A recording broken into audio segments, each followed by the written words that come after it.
everyone, welcome to Squirrel Brain Stories. Just a little reminder right here at the beginning, we're going to be talking about heavy topics.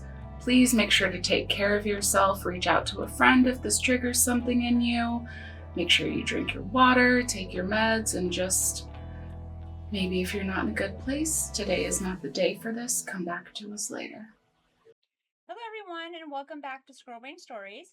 If you're just tuning in, I am here with a survivor reunion, and they all just flew in last week, and we are here together to talk about our stories, um, to hear a little bit more about some stories you guys haven't heard about on the podcast before. And here we have Niko. You guys have seen him on the podcast before, and we have Beth.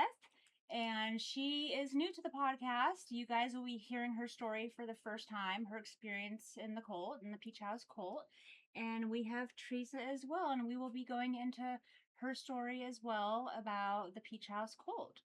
So, yeah, I hope you guys find this interesting. So, we've been talking a lot since everyone's arrived. They arrived a couple of days ago, and it's just been really crazy. All of the conversations we have had. I feel like we should have had cameras on us 24/7 because we've had some really deep conversations that were pretty, pretty important and a lot of stuff. So we're trying to remember those conversations and go over those things with you guys here.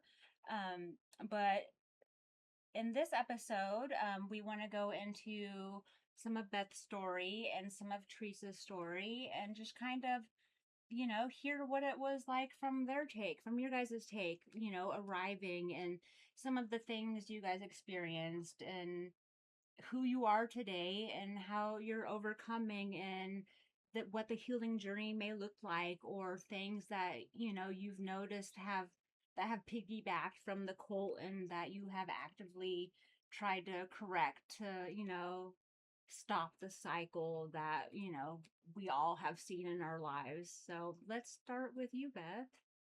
Um, okay. So I'm gonna just from what I remember, and I have to say, as we've spent a few days together, I've remembered more and more bits and pieces. Um, I spent a lot of time kind of normalizing it and ignoring it and putting it in the background. So, well, actually, let me just say, I left the ministry when I was 17, and it was kind of out of sight, out of mind until I got a phone call in my 20s. I joined the Air Force. I was in California, and the police called me. Ooh. And they asked me, "Do you know Manuel Taboada?" They asked me some other questions, and I was like, "Well, yeah, it was a long time ago." And they said, "Your name was given to us in reference to investigation of child molestation." And they were asking whether or not I had been molested.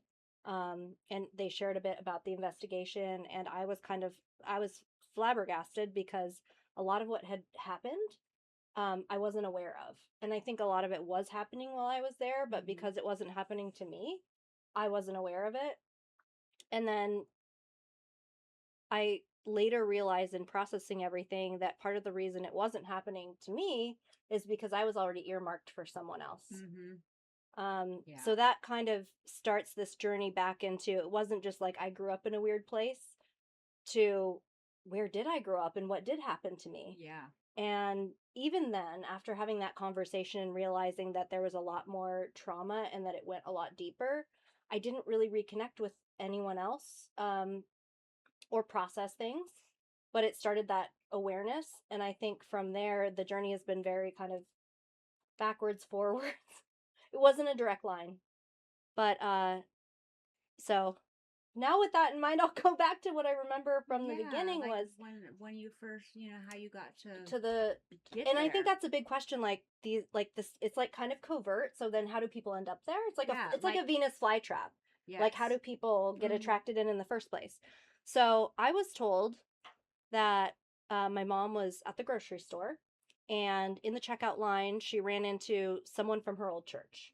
And apparently, this person and her husband had been like mentors or counselors for my parents when they were going through their hard time, which ended up being a divorce.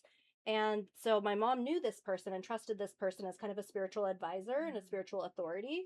And I don't know if they had any counseling credentials or if it was just that the church kind of legitimized them as like a power couple, a healthy couple. I'm not sure. But at any rate, as the story goes, she told my mom, she was like, "How are you doing?" And they got to talking. She said, "You should really go to this Bible study group. It's amazing." She's like, "They're very enlightened. They have a very progressive method of like relating everyday life to the message." And she's like, "You've got to go. It's amazing." Just kind of talked it up to my mom. And so my mom was like, well, she wasn't. I'm gonna embellish. My mom was like, "Bet."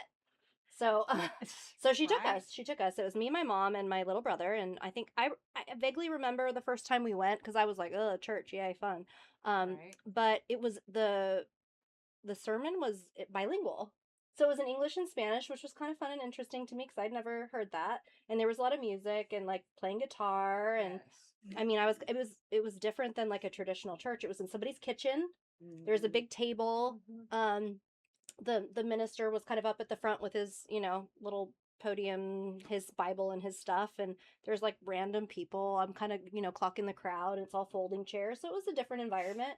um and there was a lot of like fire and brimstone, like there's a lot of emotion in the sermon and stuff, and my mom was very moved apparently and started to go more often. So as a kid I was kind of like, it's here or church, so this is like just as good as anywhere else. Yeah. If you could go um somewhere. and then one day my mom was on her way to work and the babysitter called and said that something happened. Her car wasn't working. She was sick. I don't remember what.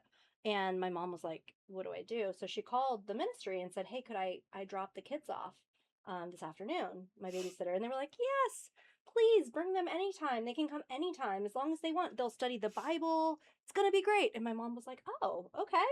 So next thing I Free know, childcare. we're going there all the time.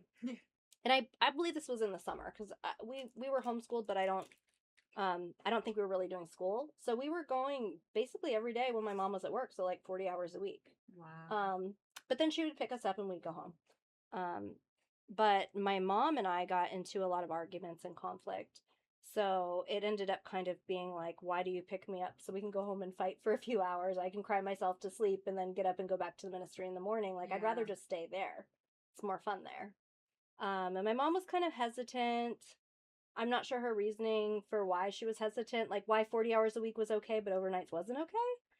But Memo talked her into it. He was kind of like, "Sister, let us help you with your daughter. She's young and rebellious, and like we're gonna help her, find her path with God or whatever." Make And her a my godly mom, woman. my mom has since told me that she didn't feel comfortable and she didn't want me to be there, but that between Memo, like kind of pressuring her and me saying, "I don't want to come home and fight with you," that she kind of felt like she had no choice. So that's when I officially moved in, but I had been practically living there for months already. Um, so, Jeez. whew, anyways. Yeah, that's Yeah. that's crazy.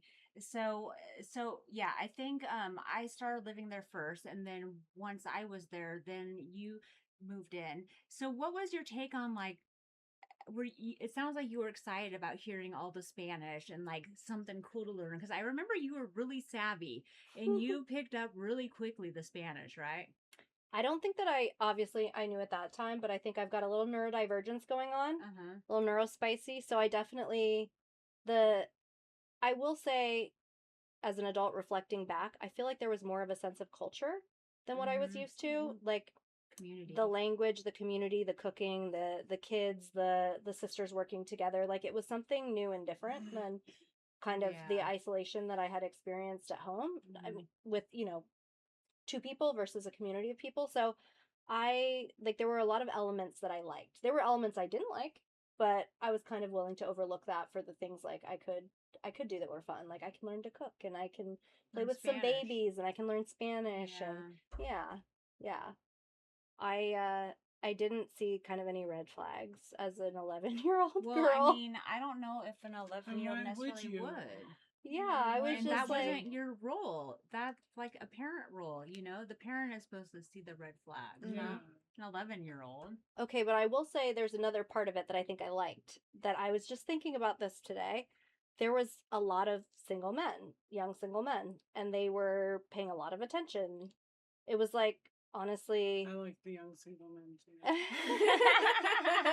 I do too when I'm 18 and over. Not so much when I'm 11, but Right. Yeah. When they're looking Key back. point. like all of the brothers, that everybody's brothers and sisters, all of the brothers were like, "Ooh, who's this girl?" And they were all kind of giving me eyes, and I think I liked the attention. I don't think I realized that it was like dangerous or problematic Attention. because I didn't know how old they were. I mean, they could have been 16, they could have been 26, they could have been 36, but like everybody was just like, "Ooh, who's this Yeah. new person?" So I'm kind of like, It's, fascinating. type of deal. and I think that might have also contributed to it. I think that might have been why my mom maybe had some misgivings. Yeah. Well, Was that aspect. understandable. I mean, yeah, the ratio of single men to single young girls is just outstanding. It's just astonishing. Like, Yeah. I don't know, like 1 to 20 or 1 to 30, maybe Something like that. 1 to 40. Like, it'd be interesting. I should look at the numbers because I have most of the names. I wonder what I those should see, numbers would say. all of the unmarried girls tallied up compared to 'Cause- all of the unmarried men. And at this Definitely more men. that's Yeah. for way sure. more. And way at this more. point, I'm somewhat vulnerable because, my parents have divorced. My dad has left, and I Mhm. don't see him very often. So I'm sure just male attention from any male, Yeah. like whether it's romantic or sexual or anything else, I think there's a sense of, male attention that there's an absence of. Yeah. That. Filling some void. Mhm. Interesting. Yeah. Okay. And before you went, you had finished public school and you were already starting to be homeschooled. So I'd gone to, I don't know, I don't think trying to remember. I don't think I ever went to public school in elementary because my mom, so it's really interesting, the things that your parents value and strive for. And education was really important to her. So she, on a shoestring budget, had us go to Portland Lutheran Elementary. And so we actually went to a private school. Oh, wow. I think I was there up until like 4th or 5th grade. And then she, I don't know if she pulled us out to homeschool for a reason or if that was just in conjunction with me being in the ministry. Like I'm not sure the reason that we switched from Portland Lutheran to homeschooling. I don't remember that. But I remember we were doing a homeschool curriculum because I remember my mom like had us take tests and it like placed us and she like ordered the curriculum and it was for every subject. So, Interesting. Okay. I mean, in a way it was kind of dangerous because it was less contact with the outside world and less Yeah. monitoring of any Yeah. sort. But I was really like, I was always a big reader and very academic and academically inclined. So I didn't necessarily feel like I was missing out from being 'Cause- in school because I was getting that socialization. Yeah, in the ministry, in the cult. Mm-hmm. Okay. And let's see here. And so we talked a little bit about your pseudo mom that kind of took you under her wing Mhm. and I would say it's like a handler. You're kind of like handler. assigned Okay, that assigned a handler. Yes. Because it's very weird because it's so informal, but it's so formal. So everyone knows what's going on, but nobody says it. But yeah, it was like she was the minder of all the single women, and she kind of ran the sisters' room, yes. and she kept tabs on everybody and made sure they were like doing what they needed to do. And there was a sense that she was like reporting back too, Oh yeah. and taking orders from. So yeah, yeah. And it was never said that way, but it was just always understood. And so you were living in the bedroom upstairs with her and probably sleeping on the floor? I think so. There was, if I recall, okay, and keep in mind there were several houses and I've moved different bedrooms so many times that if I cross any details, I just like want to make it clear this is from my memory from, over like 3 decades Mhm. ago. 3 decades ago. Yes. I think that when I officially moved in, yes, I was in the bedroom adjacent to Memo's bedroom in the Peach House. Okay. And I remember there being bunk beds on at least one wall, if not 2 walls, and then like mattresses that we would pull out or sleeping bags that we would pull out. I think, yeah. And then there was like that sleeping bags. closet that was like a walk-in closet that had like a low ceiling, and I think some people slept in there. Yeah. But The yeah, mom and her daughter. I think I did sleep on the floor, like in a sleeping bag or on a mat or something. Yeah. Isn't that Mhm. crazy? I remember I loved going into that room because when we came along, it was like, oh, that's so cool. The I'm in sister's girls' room? Yeah. There was a sense that we got promoted somehow, and I don't remember where the sisters slept before them, but it was like he put the sisters upstairs with him because there was this sense of like upstairs is like the highest echelon. Yeah. So it was Memo and his family, and then this, which is weird that there was this extravagant kind of empty space that nobody regularly inhabited. Like That was the boys' toy room. the boys' toy, like they had a whole room that was Yeah. as big The as drum like But sometimes set people were and- sleeping in there. sometimes Oh, And I then slept people in that there- closet. And I then slept in the there a walk-in lot. closet. but it was kind of like it was I his slept in his there a lot. floor, and Yeah. so whoever was going to be on his floor was going to be It was like Chosen. the chosen or the obedient. But you Yeah. couldn't use his bathroom. I did, but yes, you weren't I supposed did to. too. I did too. If he was after- out, he wasn't around. If Yeah, were- I mean, okay, I did too. figured if I'm cleaning this thing, I may as well use it. Yeah.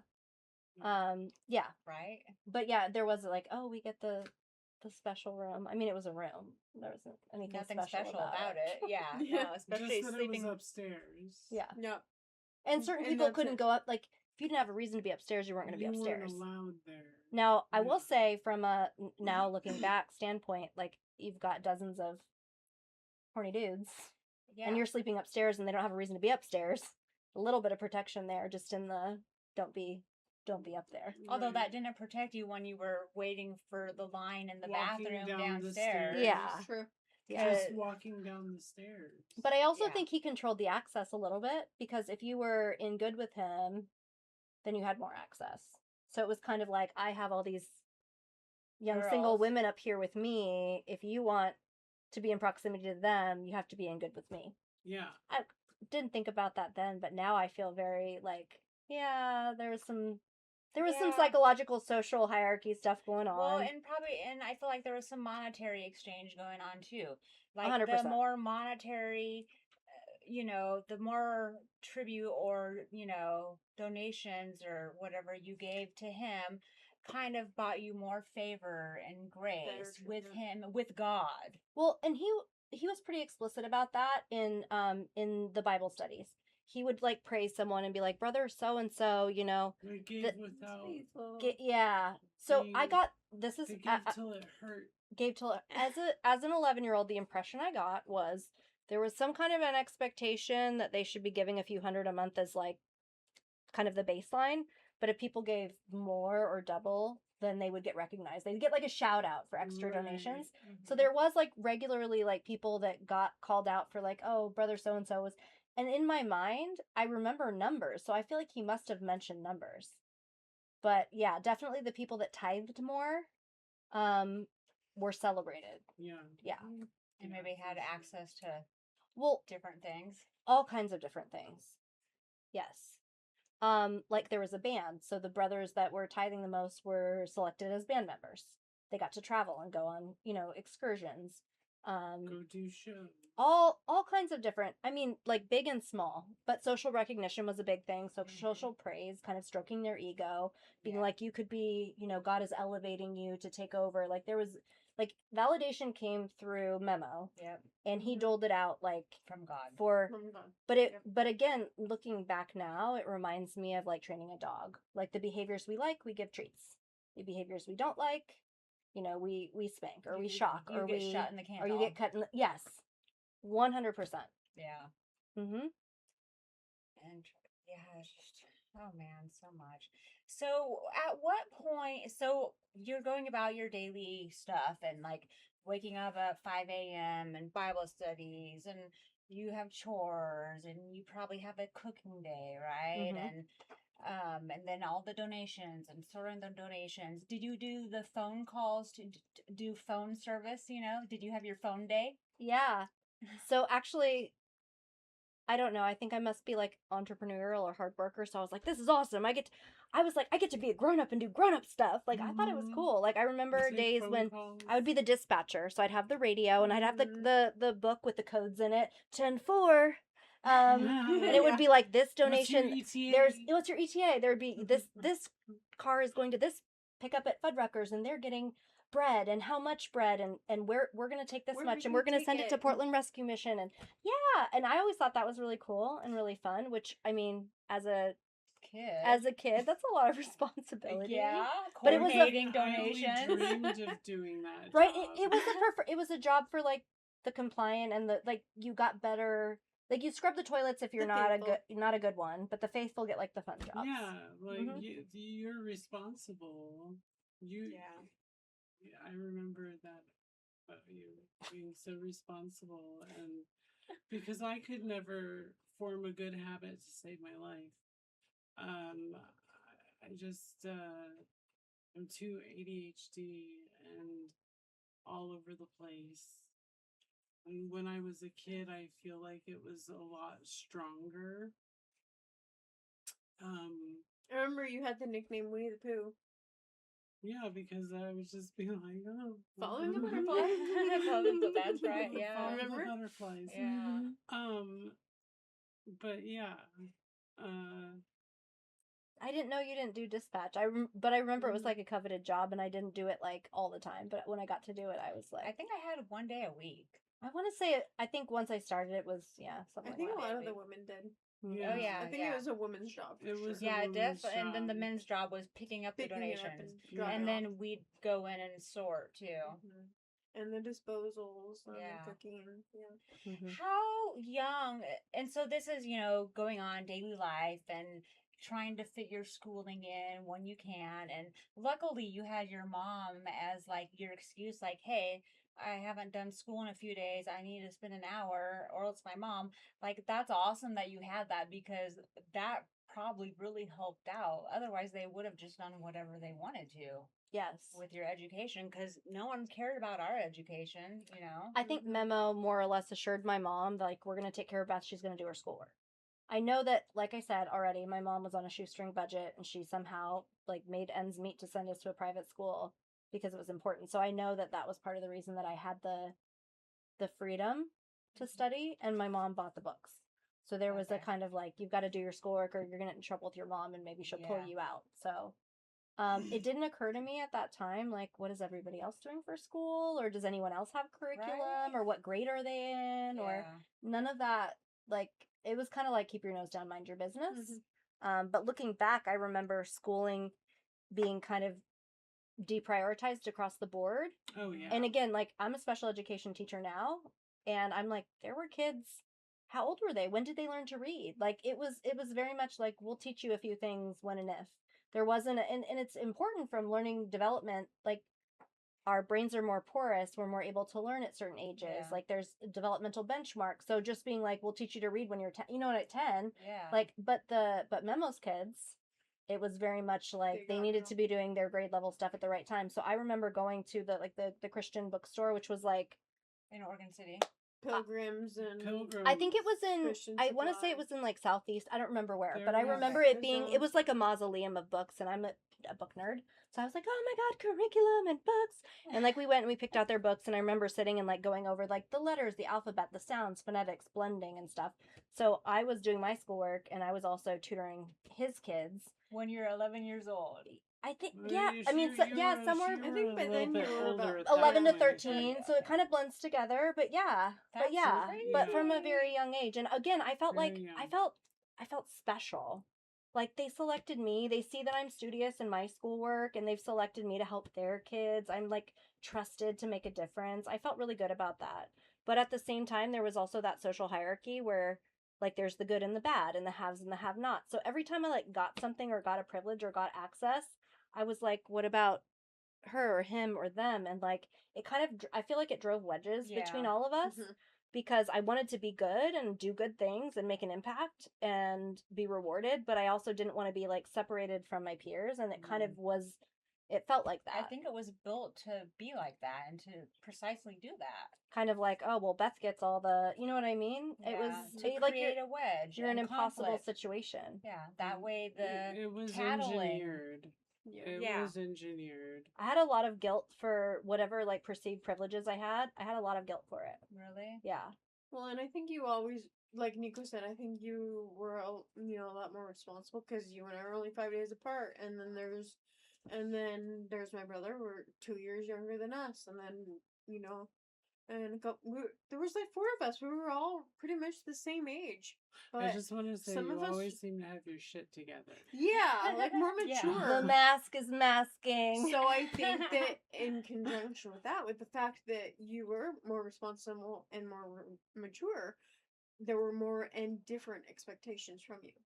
Yeah, I appreciate that, and it's not that I don't have my shit together. It's that I think that I learned that my worth and my value and my identity was having my shit together. So like I had to do that because if I didn't have that, I was no one. Right. And unfortunately, I didn't know who I was or what I liked or what I wanted or what I needed. All I knew is like I could do a good job. I could like produce good work product, and that I was recognized for and rewarded for that. So that became like the me being having it together became like my coping mechanism. Yeah, Mhm. I feel that. I feel Which is that. funny because I'm a whimsical bitch. I don't want to be known like when I'm buried. I don't want to be like Beth had her shit together. I want to be like Beth was like a wildling. She was feral. Oh my She did God. whatever she wanted all the time. That makes me think of Queen Herbie.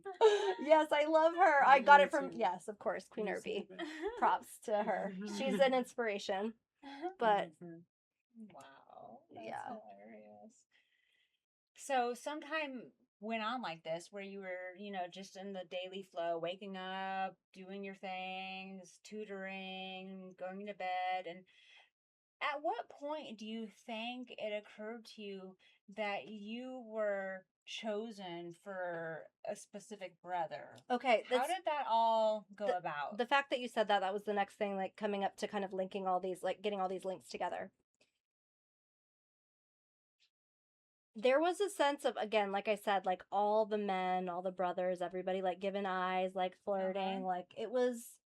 I didn't have words for it at that age because honestly, in the outside of the cult world, men weren't that flagrant with their attention to you. Yeah. Like you might get somebody like give you a sidelong glance or like a little grin, but it wasn't like I felt like they were like like panting over undress- you. Like it was like undressing you with their eyes. yes, Yes. it was very overt, but it was everybody. Yes. It And was, so yeah. at some Even the married The men. married guys.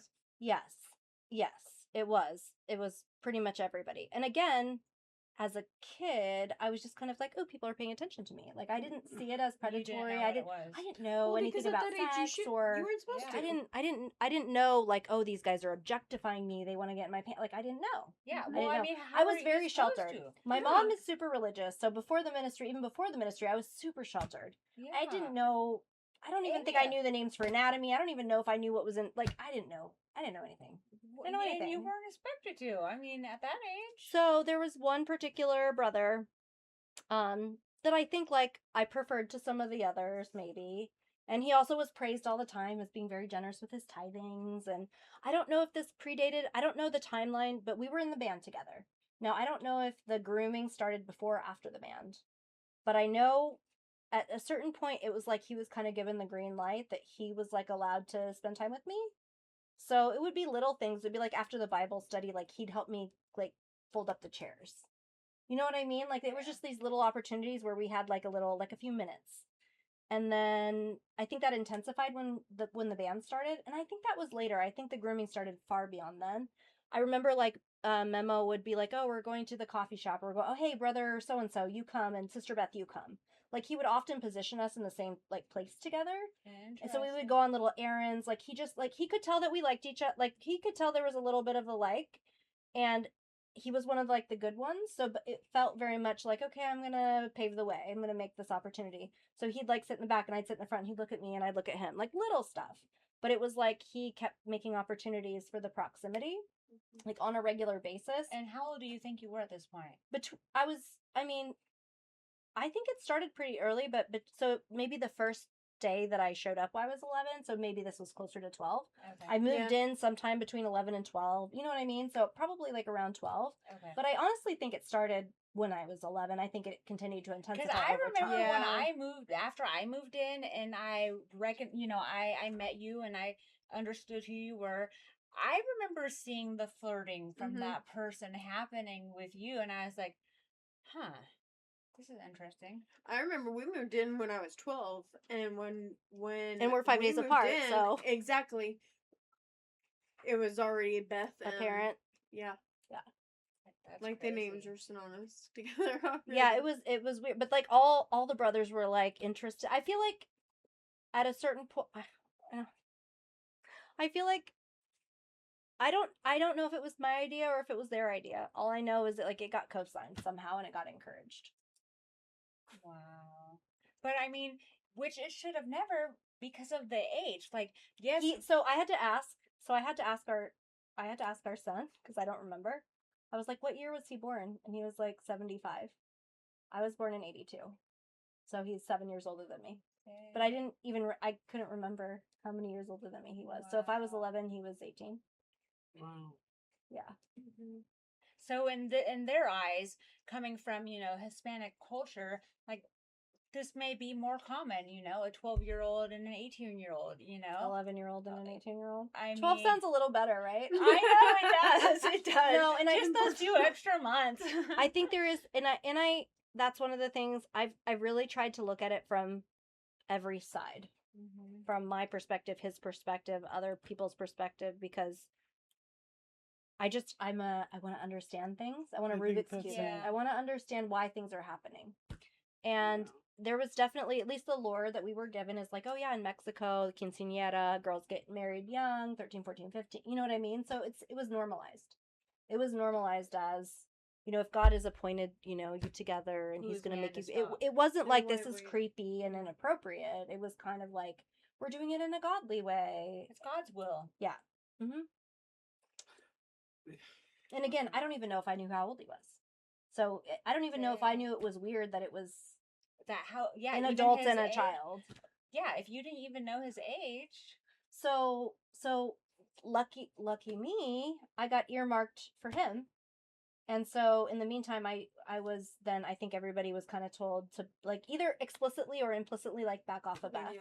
Back off of Beth because it's been approved by memo. Beth and him are fated.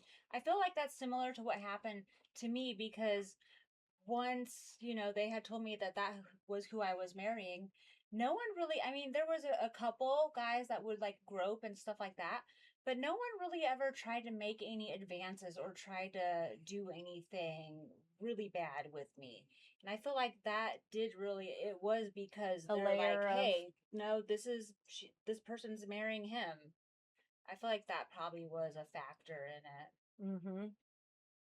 Because it seemed like that happened in my case. Because, like, why would have not bad things have happened to me as bad as it had to others or to you, too, you know? Unless it was specifically because, like, they were told or they knew, like, hey, you can't bother this person because she's marrying so-and-so. Mm-hmm. Even though, you know, we were kids. We were kids.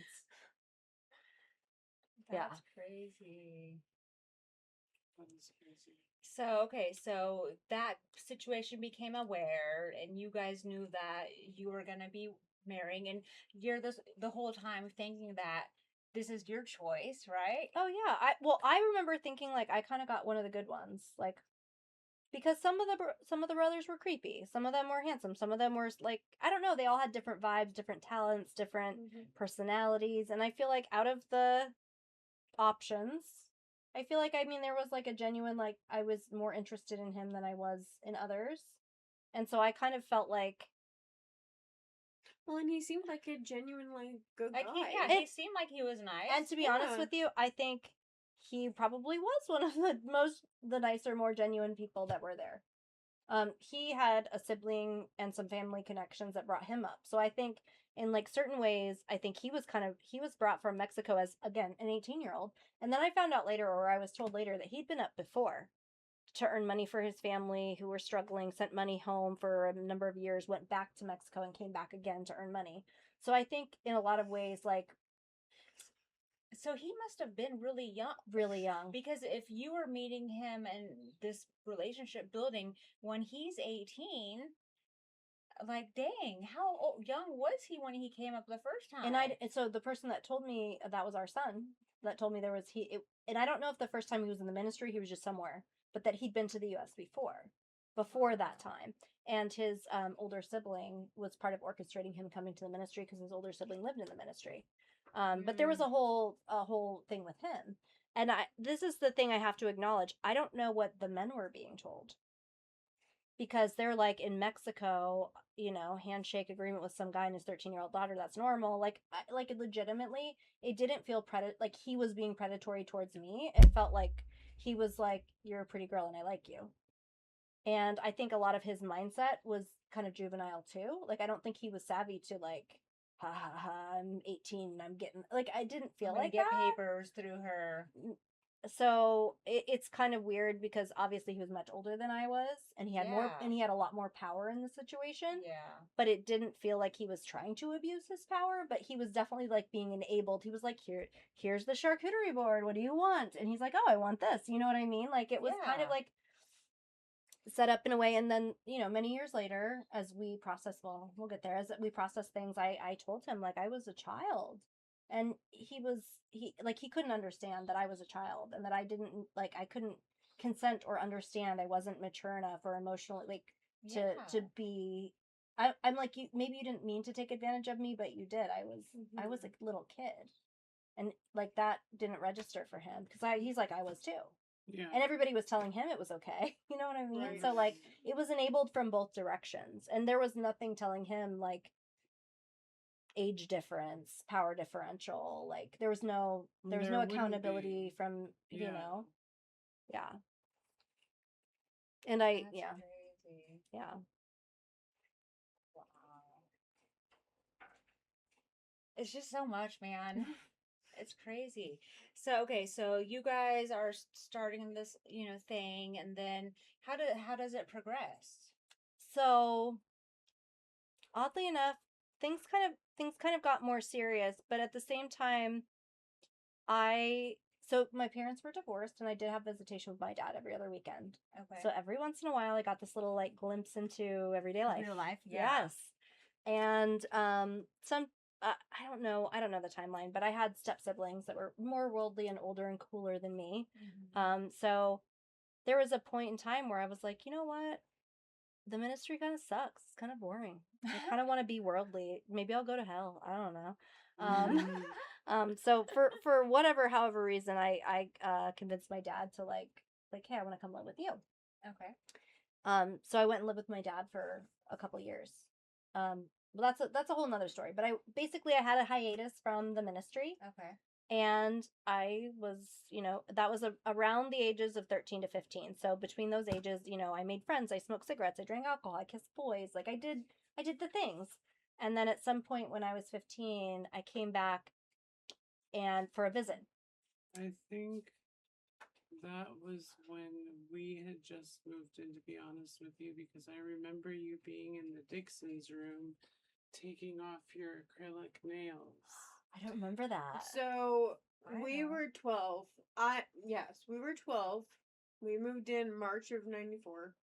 And she was about 13-ish, almost 14-ish when she left. And I remember because I was very crushed. I We were wonder like best why friends. I Yeah, we remember were really that close. then. Yeah.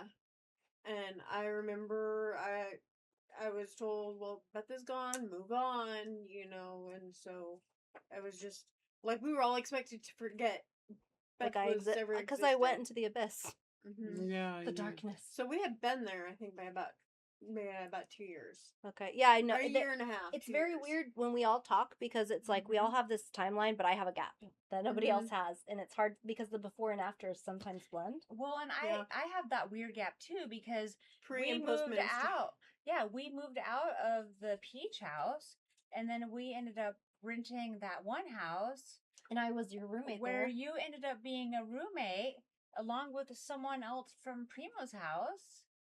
That couple. I'm from trying to remember Primo's. who else lived in the other. Yeah. It was Maricela. Okay. Marcelina and her husband. Okay. Because they had just gotten married. I don't know when. But I don't remember why we went and rented this house or how you ended up getting there. Yeah. And there's see, gaps. That's a whole gap that we don't necessarily remember because we were on the other side going. That went to Hawaii. Yeah. So from that point on, it's like we don't know. It was anything neat about to what you're know. talking Certain about. people had the information and other people didn't have That's the information. just wild. Like we're all in the same place, but And that we was don't after really all 99. have the full picture.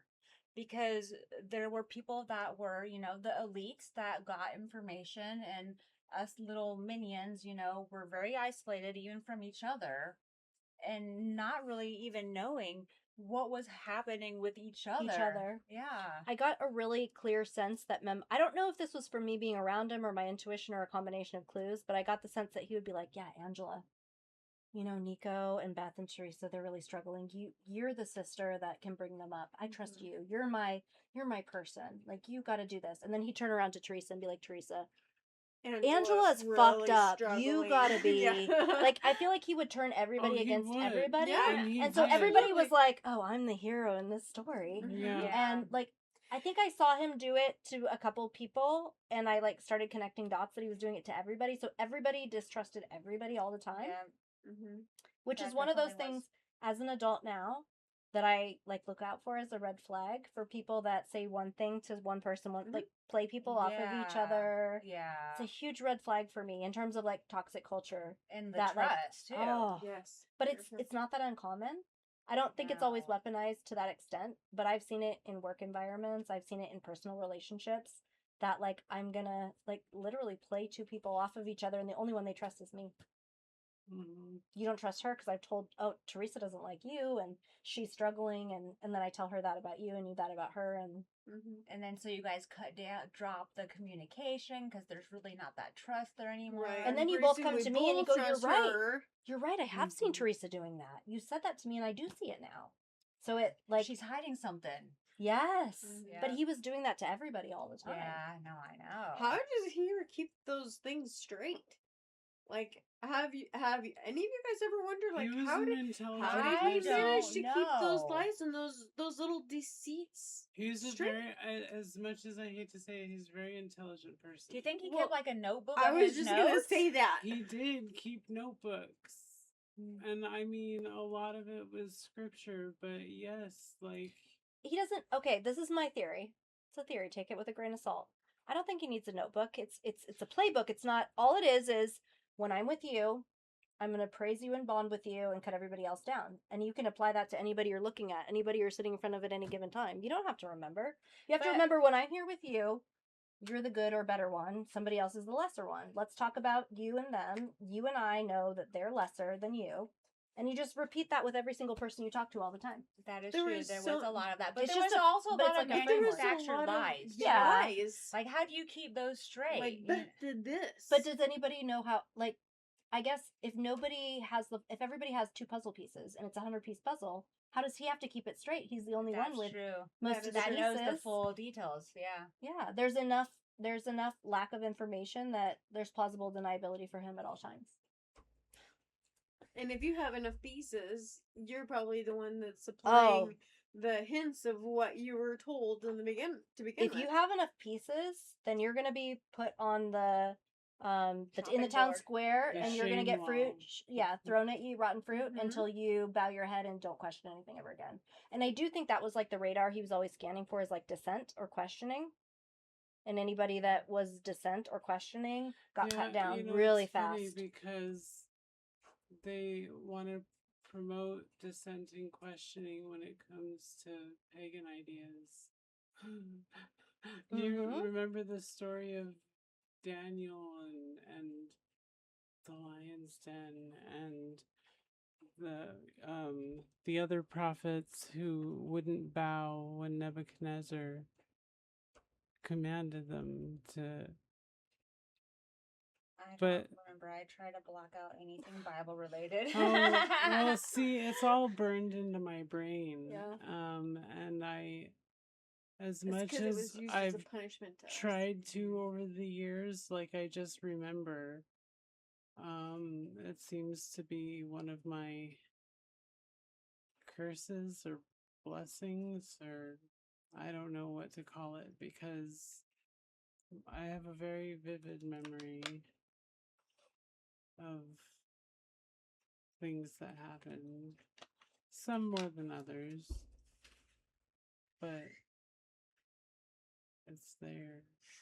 So, getting back to your story, so you came back for a visitation, and then how did that get you to like move back in or move in with us at that rental house? Like, Yeah, did you Okay. move back crux into the there? Peach House, or was it directly with us? Like, Okay, There's there's gaps. a few years in between. Okay, Yeah. so I remember I came back just to, like, to say hello. Okay. And it was like, okay, it's been a couple years. I kind of miss everybody. Like, maybe I can kind of prance in and be like, hey guys, what's up? Like, I don't know. I didn't have any inclination of moving back in. Okay. I was like, I genuinely missed everybody. You guys were like literally my family for Yeah. years. So it was like, okay, I've gone out and I've been worldly and I love my life, but I miss my friends and I want to go back and be like, hey guys.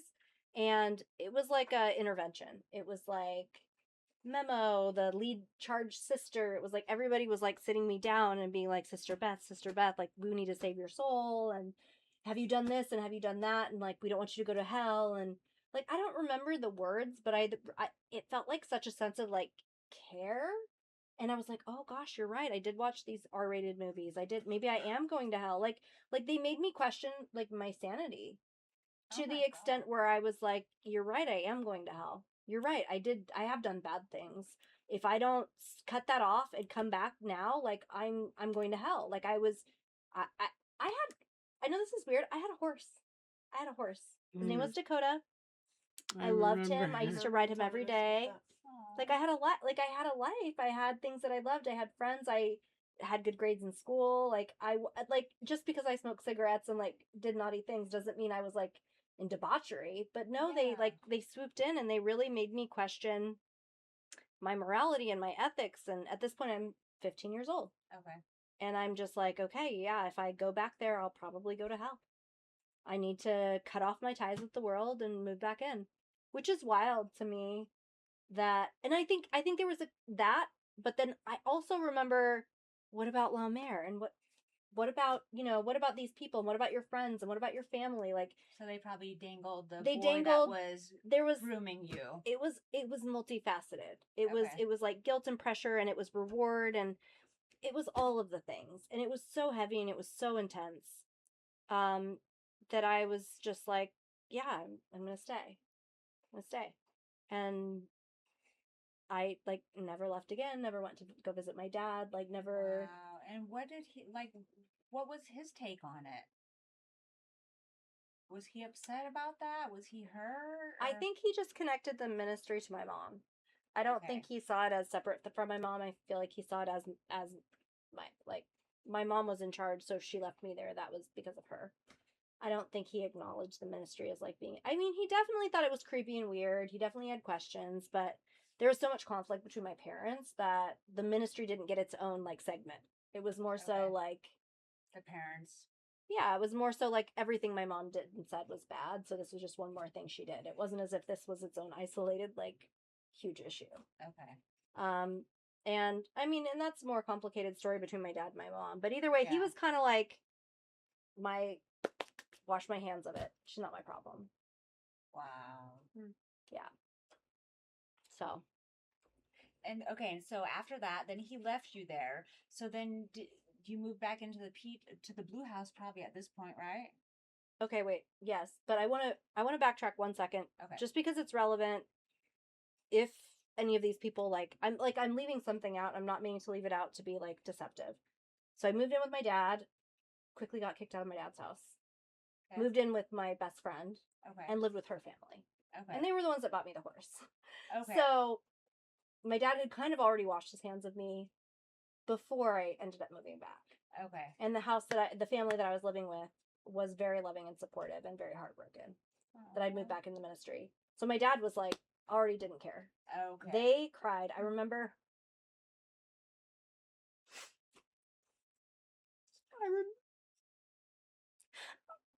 I remember I called and said I'm not coming home. She was like, Bethy, no, don't go back there. She was like, Bethy, don't go back there, come home. And I was like, I can't. She cried and cried. It was awful. Because they probably had a little bit of insight about the They cult, did. right? They knew. And they knew what this place actually was. And they knew about the guys that were trying to, yeah. They knew. Have you reached out to them? Okay. Yeah. Mostly she's just glad I'm okay and proud of me, but like, to be honest, my parents never expressed as much care or interest in me as they did. Isn't that And that's sad when, when that's the case. Like, your parents are supposed to be the ones that are there for you and see the harm and keep you from the harm instead of pushing you into it or just like, wash my hands. I don't have any more headache. Yeah, I'm gonna be that's really wild honest. to me. I think if I look at the pattern between my mom and a lot of the other single mothers and vulnerable people that were lured in, I think part of the reason that my mom wasn't in that state was because she was vulnerable and she was stressed and overextended and overwhelmed, and that's why, like, she was targeted. This family was different. They didn't have, like, they had a nuclear family, they had financial stability, they didn't, like, I feel like you catch somebody that's off balance, that's questioning reality, that's struggling, and you're For like, sure. here, let me give you a life preserver. Now you owe me something. They said, yeah, the predator sees where the vulnerability is and targets it. And my mom was like, I'm questioning this, but I also need help, and I'm also drowning, and I don't like it, and it's making me nervous, but I don't know what else to do. And it was free. And it was free. And it's free. And I mean, if anybody has kids, childcare is not fucking Not free. free. Excuse No. my French. Yeah. So I definitely feel French like accepted. the trap was well engineered, and it was positioned in places and to catch people that really didn't have a lot of options. Yeah. Yeah. I am Or pretty needed sure help, Right. I am like I'm 99% sure that they called the police about the ministry and were like, this Really? place is. I am like 90% sure because they were really upset. They were really upset. It would be really interesting to find out if they actually did and if we can find the police report. I can talk to her. So the couple, the husband has passed recently I'm from sorry to hear cancer. Oh, no. But yeah, she's still around, and honestly, I could talk to her about that. I would be comfortable. It's hard because it's hard to. I know that it was almost as hard, if not harder, on her than it was on me. And so, to bring it all up again, like to relive she was like, you're my daughter. I had never felt more loved by anybody than I did by them. They were like, I'm surprised she didn't like come with a weapon. Like, she was protective and fierce and really passionate. And I remember she tried to fight as much as she could as a random family I'm living with, no legal tie to me in any way, shape, or form. That's great. I mean, that's awesome that a family out there would take that much care of a child that's not even theirs, because nowadays, parents themselves barely care that much about their own children, let alone a totally separate family caring that much about a child that's not even theirs. You can't even get most moms or most dads to care that much about their own child, it seems like. Yeah, their daughter and I became friends in gym class. We bonded over liking horses. Aww. And that was their only kid. And so she kind of brought home a stray in me. And yeah, no, they were like, if you're hers, you're ours. No questions asked. That's kind of how our family has always been too. That's awesome. Yeah, that would be really interesting to see if there was actually a police report, that was filed, because that's just one more red flag that should have, I mean, if the police report was actually filed, that's just one more red flag on the list of red flags that should have drawn attention to this place that everyone kept ignoring and ignoring and ignoring. Like, they knew it was a cult. I don't know if they used the word cult, but they knew it was a cult because I told them about it. And they're regular non-brainwashed people, and they can be like, that's fishy as fuck. Like, it's not elite for someone that's not conditioned to recognize that that's an unhealthy situation, a toxic situation. Yes. Exactly. But once again, the plausible deniability and the gray area, and again, my mom's the legally responsible one, and but I remember that they were devastated and upset because they knew I was going back to somewhere very unsafe. Wow. And again, I'll just say, like, that plays into the guilt of, I chose this. I went back. I escaped from the jaws and I walked back into the jaws. So I chose this. This is me. I had total autonomy.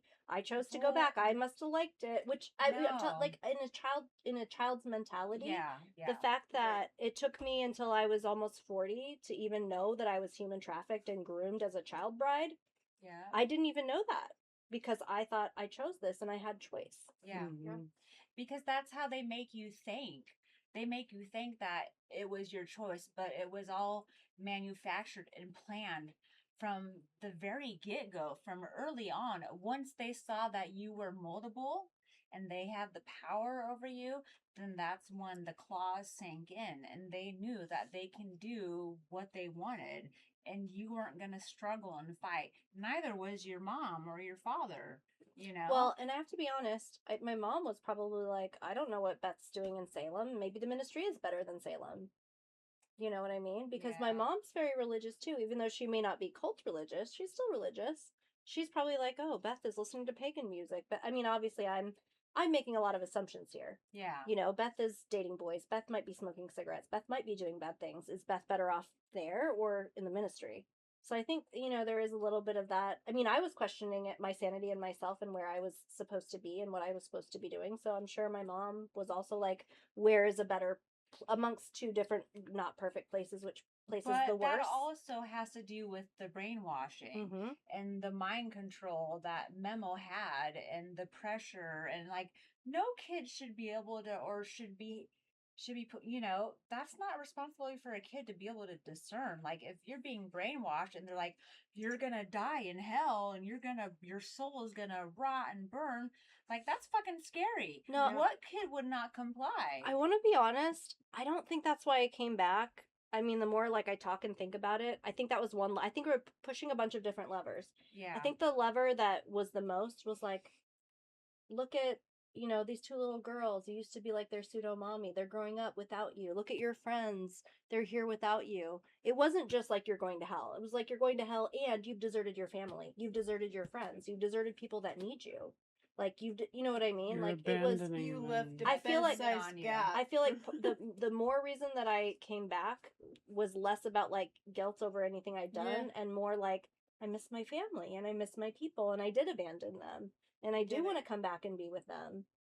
And yeah, there was a little bit of like the hell and stuff and that it played a part, but it wasn't just that. It was also like I had legitimate connections to and emotional ties to your family. to I mean, this what was my family. Yeah, yeah. Like we grew up as everyone. This was our family. Yeah. This was Your what we brothers and knew as sisters. family. This was the only family we knew. And really, we were all very close because we kind of had to stick together. You know, we all kind of had Close, to but stick not too together. close. Right. Mm-hmm. Arm's length. Yeah. Wow.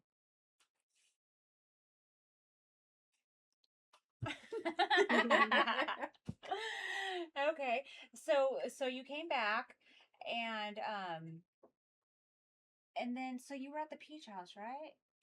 When I came back, I'm trying to remember. I think that the room that the sisters at that time were occupying was in the Blue House. We were in the basement of the Blue The House. by second that house time. that we had It started in the. I remember because But when but you wait, I remember It us. started in the bedroom across from the bathroom. Yes, of the I was gonna say house. I remember because they were remodeling they were breaking the walls and it was plaster and lath and we were Yeah. doing Oh my remodeling gosh. and drying and mudding and so it was the kitchen, the bathroom, and the sisters' room. Mm-hmm. And then at one point there was too many sisters and we got moved yeah. downstairs. Yes. That's So right. I think when I came back, I was in That's the right. Blue House. That's right after But again, my these mom had timelines, surgery. because things got moved around so much, it's hard to put it all together.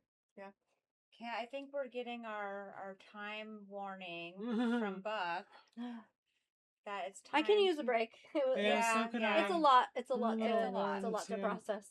So we're gonna take a break, everyone, with this episode here, and we'll come back for the rest of Beth's story, and then we'll get on to some point to Teresa's. It's getting a little late in the evening, so we might have to do some recording tomorrow, but we still have a day. We still have a day. We still have a We day. still have a day. Yeah. Mhm. So we're gonna take a break, everyone.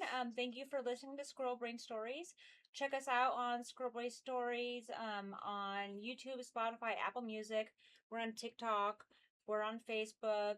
We have an Instagram. So all the places. All the places. Come listen and hear our stories about the Peach House cult. Thank you, everyone.